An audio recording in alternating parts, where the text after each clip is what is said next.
안녕하세요. 밤 11시 44분입니다.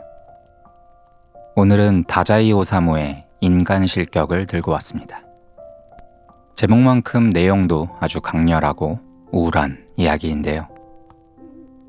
39살에 스스로 생을 마감했던 작가가 39살에 마지막으로 완성했던 자전적 수기 형식의 소설입니다. 서서히 일그러져가는 한 인간의 비극적인 삶을 생생하게 그렸습니다.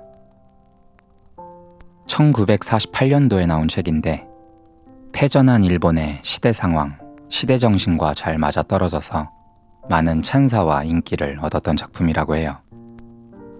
주인공 요조는 어린 시절 내성적이고 감수성이 예민한 아이였는데요. 여러 가지 사건들을 겪으면서 시간이 갈수록 세상의 톱니바퀴와 하나둘 어긋나기 시작합니다. 자수성가, 권선징악, 주인공만의 특별한 능력, 그런 게 없습니다. 무기력하고 수동적인 어른이 되어 인간 실격을 향해 점점 나아갑니다.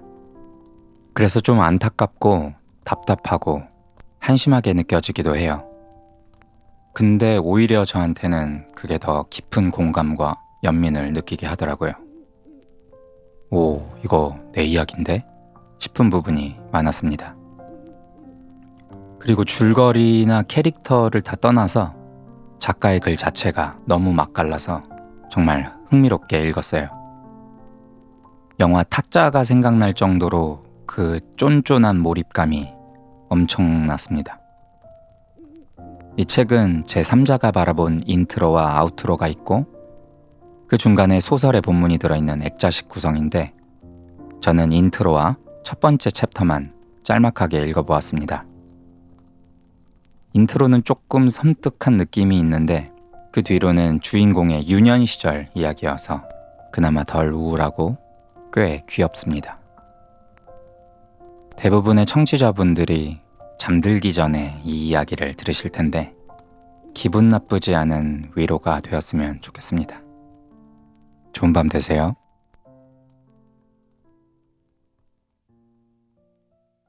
인간 실격 다자이 오사무 서문 나는 그 남자의 사진을 석 장 본 적이 있다. 한 장은 그 남자의 유년 시절이라고 해야 하나 10살 전으로 보이는 사진인데 그 아이가 많은 여자에 둘러싸여 굵은 줄무늬 하카마를 입고 정원의 연못가에 서서 고개를 30도 정도 왼쪽으로 갸웃한 채 흉하게 웃고 있는 사진이다. 둔감한 사람들이 심드렁한 얼굴로 귀엽게 생겼네요 하고 적당히 입에 발린 소리를 해도 딱히 틀린 소리는 아니게 들릴 정도의 말하자면 통속적인 귀여움의 흔적이 그 아이의 얼굴에 전혀 없다고는 할 수 없다. 하지만 아름다움과 추함을 알아보는 눈이 조금이라도 있는 사람이라면 보자마자 대뜸 정말 찜찜한 애네 하고 몹시 불쾌한 듯 중얼거리고는 송충이라도 털어내듯이 그 사진을 팽개칠지도 모른다. 정말 그 아이의 웃는 얼굴은 곰곰이 뜯어보면 볼수록 뭐라 할 수 없이 꺼림칙하고 섬뜩한 느낌을 준다. 애초에 이건 웃는 얼굴이 아니다. 이 아이는 전혀 웃고 있지 않다. 아이가 두 주먹을 불끈 쥐고 있는 게 그 증거다. 사람은 이렇게 주먹을 불끈 쥐며 웃을 수는 없는 법이다. 원숭이다. 원숭이가 웃는 얼굴이다. 그저 얼굴에 흉한 주름을 잡고 있을 뿐이다. 얼굴이 쪼글쪼글한 꼬마라는 표현이 딱 좋겠다 싶은 정말이지 기묘하고 혐오스러운 이상하게 사람을 역겹게 만드는 표정의 사진이었다. 나는 이렇게 희한한 표정의 아이는 살면서 처음 봤다.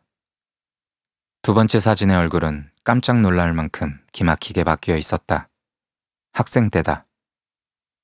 고등학교 때인지 대학교 때인지 분명하진 않은데 좌우지간 엄청난 미남이다. 하지만 이 역시 신기하게도 살아있는 사람이라는 느낌은 들지 않는다. 가슴팍의 호주머니에 하얀 손수건을 꽂은 교복 차림으로 등나무 의자에 다리를 꼬고 앉아서는 이번에도 역시 웃고 있다. 이번 사진에서는 쪼그랑 원숭이의 웃음이 아닌 제법 기술적인 웃음을 짓고 있기는 한데 어딘가 인간의 웃음과는 다르다.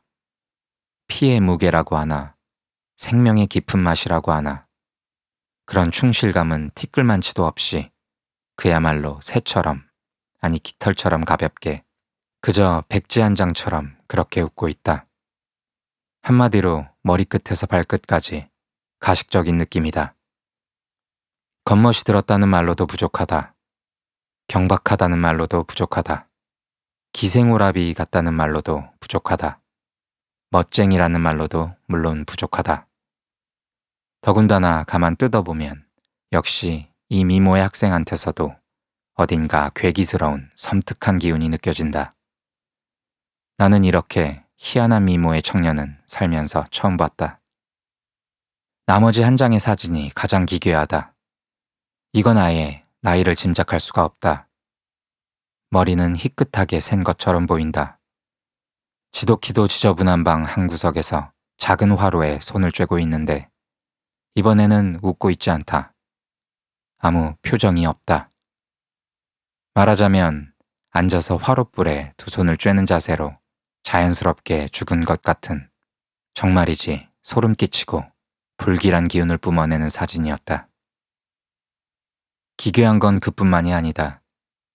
이 사진에는 얼굴이 꽤 크게 찍혀 있어서 생김새를 찬찬히 살펴볼 수 있었는데 이마도 평범하고 이마의 주름도 평범하고 눈썹도 평범하고 눈도 평범하고 코도 입도 턱도 평범한 게, 이 얼굴에는 표정만 없는 게 아니라 인상이라는 것 자체가 없구나. 특징이 없다는 소리다. 예를 들어 내가 이 사진을 보다가 눈을 감는다고 치자. 나는 그새 이 얼굴을 잊어버린다. 벽이나 작은 화로는 생각나는데 정작 그 방주인의 인상은 안개처럼 흔적도 없이 사라져버려 도무지 생각나지 않는다. 그림이 되지 않는 얼굴이다. 만화도 멋도 되지 않는 얼굴이다. 눈을 뜬다. 맞다. 이런 얼굴이었지. 이제 생각나네. 하는 기쁨조차 없다. 극단적으로 말하자면 눈을 뜨고 다시 그 사진을 들여다봐도 생각나지 않을 지경이다. 그저 불쾌하고 짜증스럽게 느껴져 그만 외면하고 싶어진다. 소위 말하는 죽을 상이라는 얼굴에도 이보다는 표정이라든가 인상이라는 게 있을 텐데 사람의 몸에 노새의 모가지를 붙여놓으면 이런 느낌이려나. 하여간 어디가 어떻다고 딱 꼬집어 말하기는 힘들지만 보는 사람을 오싹하게 하고 기분 나쁘게 만든다. 나는 이렇게 희한한 얼굴의 남자는 역시 살면서 처음 봤다. 첫 번째 수기. 참 부끄러운 생일을 보내왔습니다. 저는 인간의 삶이라는 걸 도무지 알지 못하겠습니다. 도우쿠 지방의 시골 마을에서 태어난 터라 기차를 처음 본 건 제법 잘한 뒤였습니다. 정거장의 육교를 줄곧 오르내리면서도 그게 선로를 건너기 위해 만들어진 물건인 줄은 꿈에도 모른 채 순전히 정거장 구내를 외국의 오락장처럼 복잡하고 재미나게 최신식으로 하기 위해 설치한 줄로만 알았습니다. 그것도 꽤 오랫동안 그렇게 믿었습니다. 육교를 오르락 내리락 하는 일이 제게는 퍽 세련된 오락거리라 철도 서비스 중에서도 가장 감각 있는 서비스 중 하나라고 생각했는데 한참 뒤 그건 어디까지나 여행객들의 선로횡단을 위해 만든 지극히 실용적인 계단일 뿐이라는 사실을 알고 순식간에 흥미를 잃었습니다.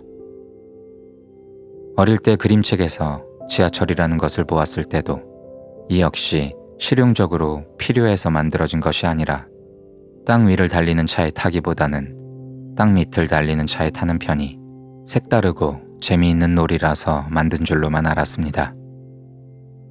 저는 어릴 때부터 몸이 약해 자주 몸져 눕곤 했는데 그렇게 누워있을 때면 연닛이니 백인닛, 이불 호청을 보며 아무리 봐도 볼품없는 장식이라고 생각했습니다. 그런데 그것들이 뜻밖에도 실용적인 물건이었음을 20살이 다 되어서야 알고는 인간의 알뜰함에 가슴이 갑갑해지고 서글퍼졌습니다.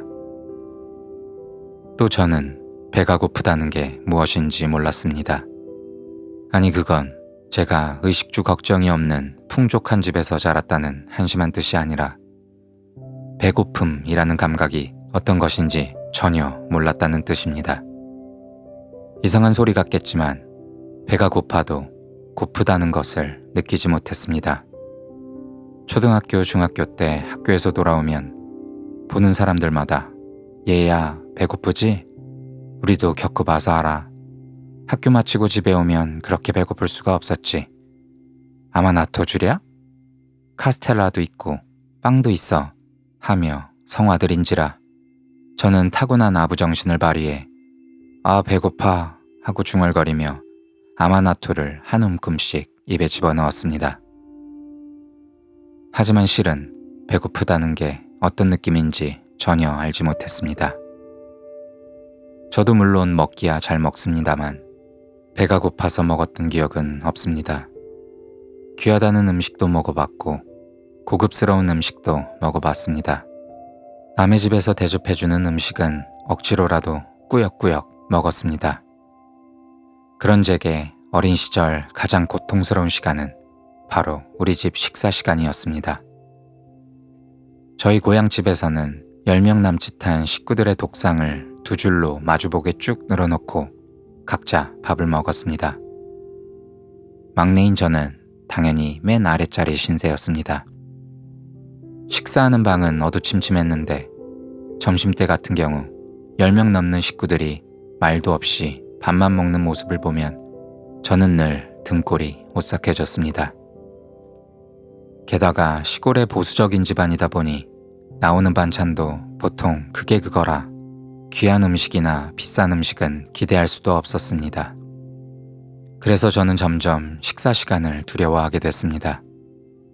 그 어두침침한 방의 구석에 앉아 추위에 오들오들 떠는 심정으로 밥을 조금씩 입에 밀어넣고 꾸역꾸역 삼키면서 인간은 왜 하루에 3번씩 꼬박꼬박 밥을 먹을까?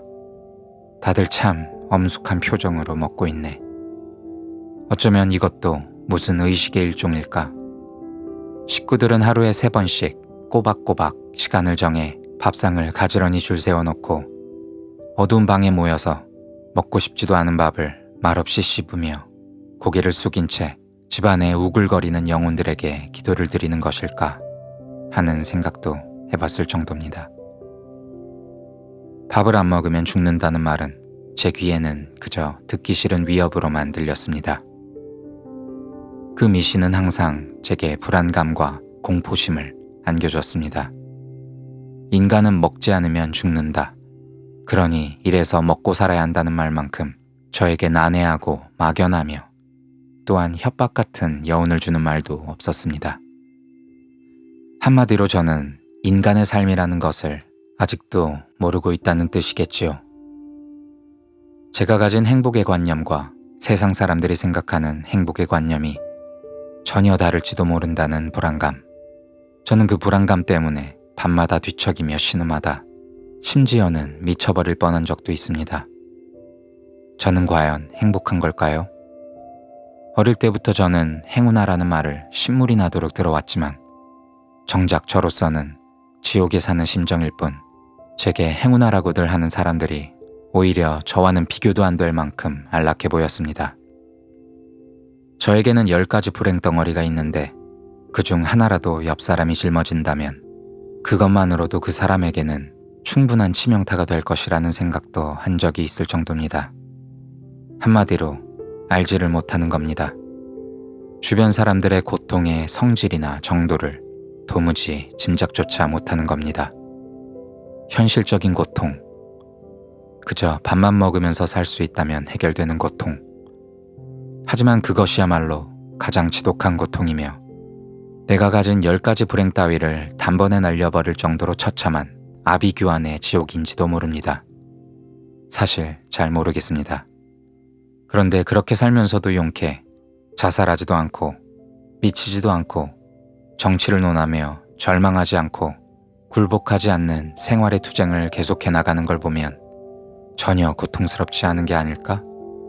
철저한 이기주의자가 되고 더구나 그게 당연한 것이라 확신한 채 단 한 번도 자신을 의심해 본 적이 없는 건 아닐까?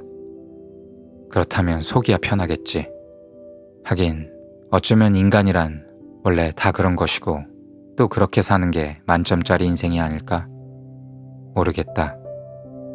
밤에는 세상 모른 채 쿨쿨 자고 아침에는 상쾌한 기분으로 일어날까? 꿈은 어떤 꿈을 꿀까?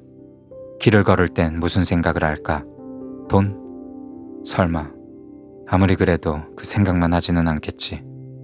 인간은 먹기 위해 산다는 말은 들어본 적이 있지만 돈을 위해 산다는 이야기는 들어본 적이 없다. 아니지. 그래도 경우에 따라서는 아니다. 모르겠다.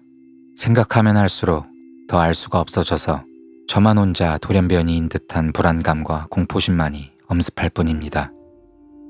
저는 주변 사람들과 대화도 제대로 나누지 못합니다. 무엇을 어떻게 말해야 좋을지 알 수가 없으니까요. 그래서 생각해낸 게 광대짓이었습니다. 그것은 인간을 향한 제 마지막 구애였습니다. 저는 인간을 극도로 두려워하면서도 도저히 그들을 떨쳐낼 수는 없었던 것 같습니다. 그렇게 저는 그 광대짓이라는 가느다란 끈 하나로 인간과 간신히 이어질 수 있었습니다. 겉으로는 끊임없이 웃는 얼굴을 만들었지만 속으로는 필사적인 그야말로 1000번에 한 번 성공할까 말까 할 만큼 위기일발에 진땀나는 서비스였습니다. 저는 어릴 때부터 우리 가족들이 얼마나 힘든지 또 어떤 생각을 하며 사는지 도무지 그 속을 알 수가 없어 그저 두렵기만 했고 겉돌고 있다는 그 어색함을 견디다 못해 일찌감치 광대짓의 선수가 되었습니다. 즉, 저는 언제부턴가 단 한마디도 진심을 이야기하지 않는 아이가 되어 있었던 겁니다. 가족과 함께 찍은 당시 사진들을 보면 다른 식구들은 죄다 진지한 표정을 하고 있는데 꼭 저만 혼자 얼굴을 희한하게 뒤틀며 웃고 있습니다. 이 역시 저의 유치하고 서글픈 광대짓의 일종이었던 것이지요. 또한 저는 가족들에게 무슨 소리를 듣든 말대꾸라는 것을 해본 적이 없습니다. 그 작은 잔소리가 제게는 청천벽력처럼 강하게 느껴져 미칠 것만 같았기 때문에 말대꾸는커녕 그 잔소리야말로 대대손손 이어져 온 인간의 진리가 분명하며 저는 그 진리를 행할 능력이 없으니 이제 더는 인간과 함께 살아갈 수 없을 거라고 믿어버린 것입니다. 그래서 저는 말싸움도 변명도 하지 못했습니다. 남에게 안 좋은 소리라도 들을라 치면 그래 맞아, 내가 완전히 잘못 생각하고 있었구나 싶어서 항상 잠자코 공격을 받아들이면서도 속으로는 미칠 것만 같은 공포를 느꼈습니다. 물론 누구든 남이 자신에게 비난을 하거나 화를 내면 기분이 좋을 리 없겠지만 저는 화내고 있는 인간의 얼굴에서 사자보다도 악어보다도 용보다도 훨씬 무시무시한 동물의 본성을 봅니다. 평소에는 그 본성을 숨기고 있다가 어떤 빌미를 잡았다 싶으면, 그러니까 이를테면 풀밭에서 유유자적 졸고 있던 소가 벼랑간 꼬리를 휘둘러 배에 붙은 등에를 철썩 때려 죽이듯 느닷없이 분노를 터뜨려 인간의 무시무시한 정체를 드러내는 모습을 보면 저는 늘 머리털이 곤두설 정도로 벌벌 떨게 되고 이 본성 또한 인간이 살아가는 자격 중 하나인지도 모른다는 생각에 제 자신한테 절망을 느끼게 됩니다. 인간이 두려워 늘 벌벌 떨고 인간으로서 자신의 언동에 자신감이라고는 눈꽃만큼도 갖지 못한 채 혼자만의 범민은 가슴 깊은 곳에 작은 상자에 감춰두고서 그 우울함과 긴장감을 숨기고 또 숨기며 그저 천진난만하고 낙천적인 척하며 저는 점점 익살스런 괴짜로 완성되어 갔습니다. 어떻게든 좋으니 웃기기만 하면 된다. 그러면 인간들은 내가 그들의 소위 삶 바깥에 있더라도 크게 신경 쓰지 않을 테니까 무조건 인간들의 눈에 거슬려서는 안 된다. 나는 무이며 바람이며 허공이라는 생각만이 자꾸만 더해져 저는 광대짓으로 가족을 웃기고 또 가족보다 더 불가사의하고 무서운 하인이며 하녀한테까지 필사적인 광대 서비스를 했습니다. 저는 한여름에 유카타 안에 빨간 털 스웨터를 입고 복도를 돌아다녀 집안 사람들을 웃겼습니다. 좀채 잘 웃지 않는 큰형도 그 모습을 보고 웃음을 터뜨리며 야, 요조. 지금 때가 어느 땐데. 하고 귀여워 죽겠다는 듯 말했습니다. 저라고 한여름에 털 스웨터를 입고 다닐 정도로 더운지 추운지도 분간 못하는 괴짜는 아닙니다. 누나의 레깅스를 양팔에 끼우고 유카타의 소매자락 바깥으로 보이게 해서 스웨터를 입은 척한 것이지요. 아버지는 도쿄에 볼 일이 많은 분이라 우에노의 사쿠라기 초에 따로 집을 마련해 한 달 태반은 도쿄의 그 집에서 지냈습니다. 그러다 집에 돌아올 때면 가족은 물론 친척한테 줄 것까지 정말이지 엄청나게 많은 선물을 사들고 오는 것이 말하자면 아버지의 취미 비슷한 것이었습니다. 언제던가 도쿄에 가시기 전날 밤 아버지는 사랑방에 아이들을 모아놓고 이번에 돌아올 때 어떤 선물을 사왔으면 하는지 한 사람 한 사람에게 웃으며 묻고는 아이들의 대답을 일일이 수첩에 받아 적었습니다. 아버지가 아이들을 이리 살갑게 대하는 것은 드문 일이었습니다. 요조는? 그렇게 물었을 때 저는 말문이 막혀 우물거리고 말았습니다. 뭘 갖고 싶으냐는 질문을 받으면 순간 아무것도 갖고 싶지 않게 됩니다. 뭐든 무슨 상관이야. 어차피 날 기쁘게 해줄 수 있는 건 아무것도 없는데 하는 생각이 꿈틀거립니다. 그런가 하면 남이 주는 선물이 아무리 제 취향에 맞지 않는 것이라 해도 거절하지 못하는 성격이었습니다.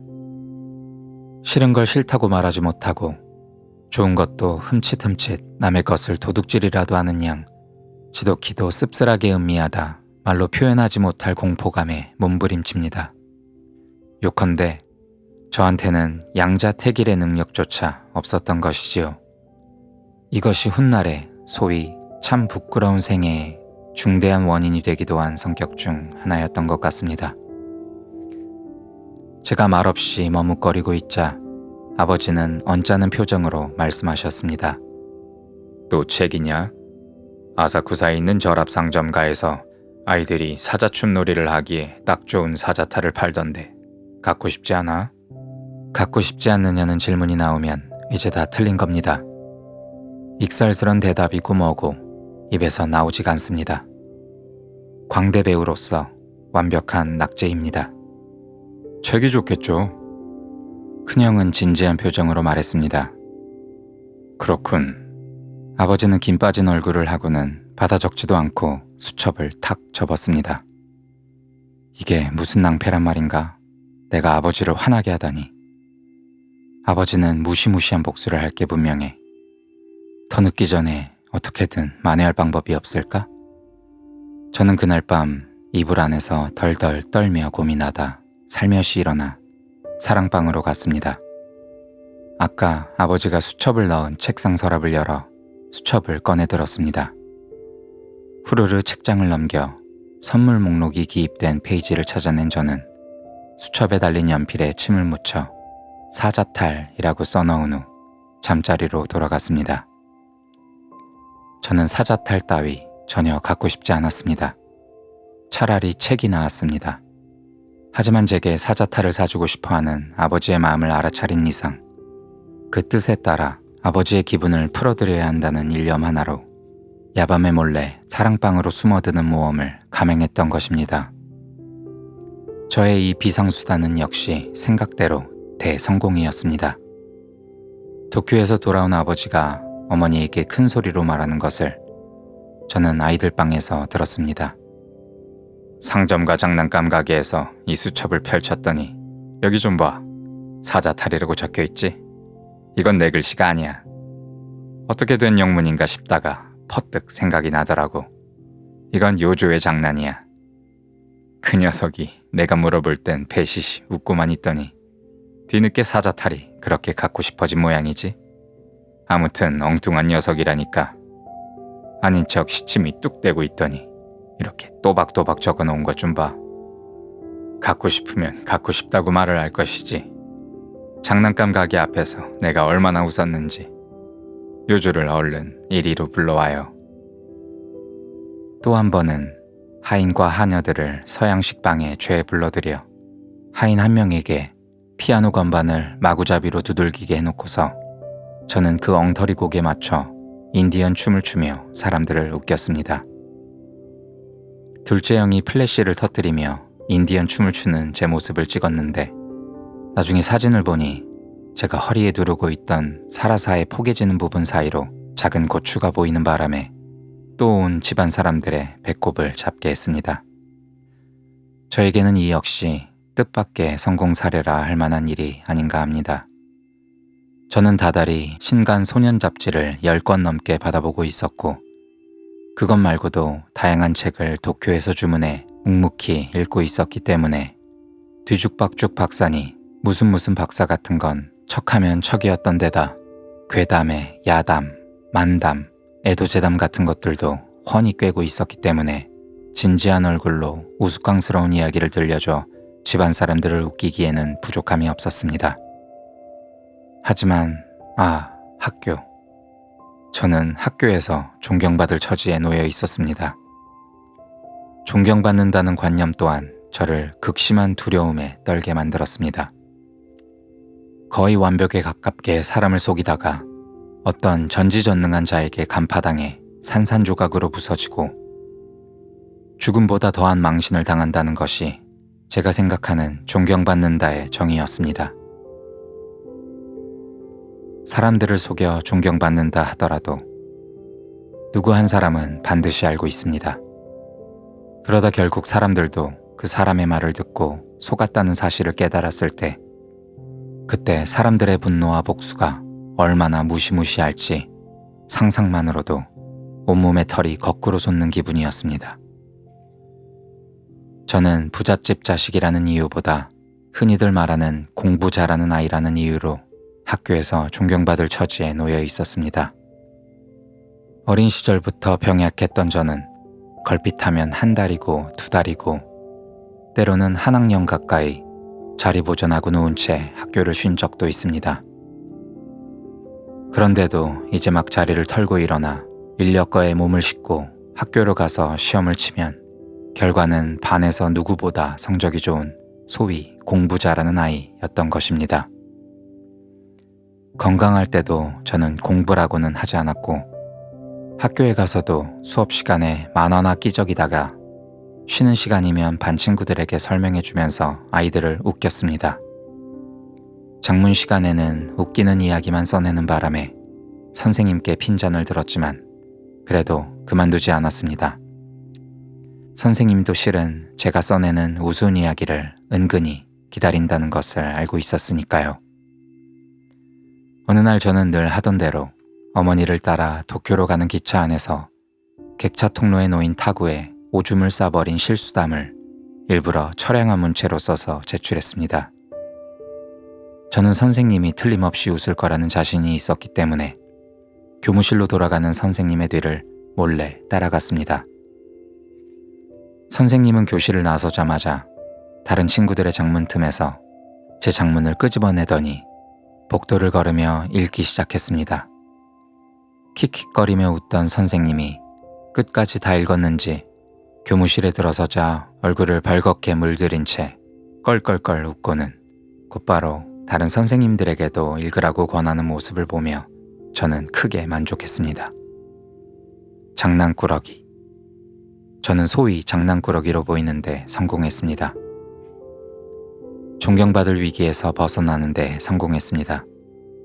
성적표를 받으면 전 과목 모두 10점 만점인데 품행 항목만 유독 7점, 6점 수준이라 집안에서는 그 또한 큰 웃음거리가 되어줬습니다. 하지만 제 본성은 그런 장난꾸러기와는 180도 달랐습니다. 그 무렵 이미 저는 하인과 하녀들을 통해 서글픈 행동을 알게 됐고 이미 그들에게 욕을 보기도 했습니다. 아직 어린아이한테 그런 짓을 하다니 인간으로서는 저지를 수 없는 범죄 중에서도 가장 추악하고 천박하며 잔인한 범죄라고 저는 생각합니다. 하지만 저는 참았습니다. 이 일로 또 한 가지 인간의 특성을 보았다는 생각에 그저 힘없이 웃을 뿐이었습니다. 만약 제가 사실을 고지곳대로 말하는 데 길들여져 있었다면 그들의 범죄를 망설임 없이 부모님께 호소했겠지만 저는 막상 제 부모님조차 전혀 이해하지 못하고 있었습니다. 인간에게 호소한다는 수단에 저는 눈꽃만큼의 기대치도 없었습니다. 아버지에게 호소하고 어머니에게 호소하고 순경에게 호소하고 정부에 호소해봤자 결국에는 처세술에 능한 사람이 내뱉는 그럴싸한 변명에 놀아날 뿐이니까요. 보나마나 편파적일 게 뻔하니 어차피 인간에게 호소해봐야 소용없을 거야. 역시 저는 입을 꾹 다문 채 사실 따위 묻어두고 참으며 그저 광대짓이나 계속하는 것 말고는 길이 없다고 생각했습니다. 뭐야, 지금 인간 불신을 이야기하고 있는 거야? 그래? 언제부터 네가 기독교인이었지? 하며 비웃는 사람도 있겠지만 인간을 향한 불신이 꼭 그렇게 종교로 직결되는 것은 아니지 않을까요? 실제로 그렇게 비웃는 사람을 포함한 인간들은 서로 불신하는 가운데 여우하고 뭐고 전혀 염두에 두지 않은 채 태연스레 살아가고 있지 않은가요? 역시 제가 어렸을 때 일입니다. 아버지가 소속된 어느 정당의 유명 인사가 우리 마을에 강연을 하러 온다기에 저도 그 강연을 들으러 하인들을 따라 극장에 갔습니다. 극장은 10,000원이었는데 우리 마을에서도 아버지와 친하게 지내는 사람들이 죄다 나와 크게 박수도 치고 그랬습니다. 강연이 끝나자 청중들은 눈 내리는 밤길을 따라 삼삼오오 모여 집으로 돌아가면서 그날 밤의 강연을 마구 헐뜯었습니다. 그 중에는 아버지와 막역한 사이인 사람의 목소리도 섞여 있었습니다.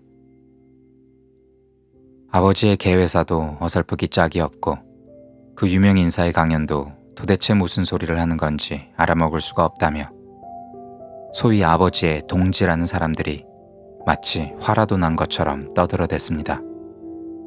그리고 그랬던 사람들이 우리 집 사랑방에 들러서는 오늘 밤 강연은 대성공이었다며 진심으로 기뻐하는 얼굴로 아버지에게 말했습니다. 오늘 밤 강연에는 어떠했느냐는 어머니의 질문에 하인들까지도 아주 재미있었다고 천연덕스럽게 대답하더군요. 집으로 돌아오는 내내 강연회처럼 따분한 건 없다며 한숨을 푹푹 내쉬었으면서 말이지요.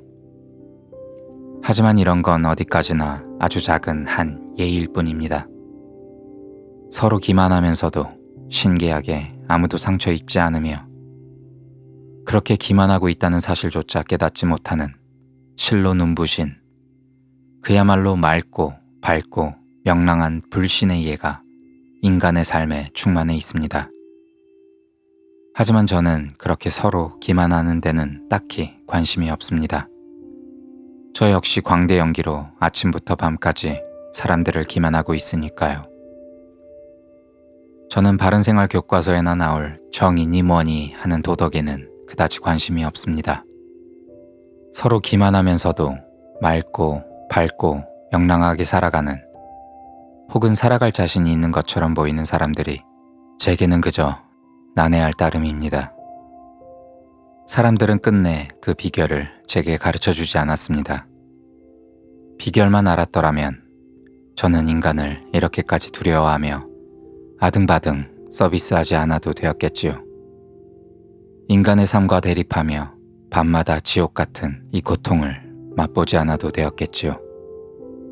다시 말해서 제가 하인과 하녀들의 가증스러운 범죄조차 누구에게도 호소하지 못한 것은 인간을 향한 불신 때문이 아니라 그리고 물론 기독교 사상 때문도 아니라 인간들이 저 요조라는 존재에게는 신용의 문을 굳게 닫아 걸고 있었기 때문이라고 생각합니다. 아버지 어머니마저도 저로서는 이해할 수 없는 모습을 때때로 제게 보이곤 했으니까요. 그리고 그런 세상 누구에게도 호소하지 못하는 저의 그 고독한 향기를 많은 여성이 본능적으로 감지해낸 것이 훗날 제가 각양각색의 여자들에게 말려들게 된 요인 중 하나가 아니었나 싶기도 합니다. 요컨대 여성들에게 저는 연애의 비밀을 지켜줄 수 있는 남자로 보였다는 이야기지요.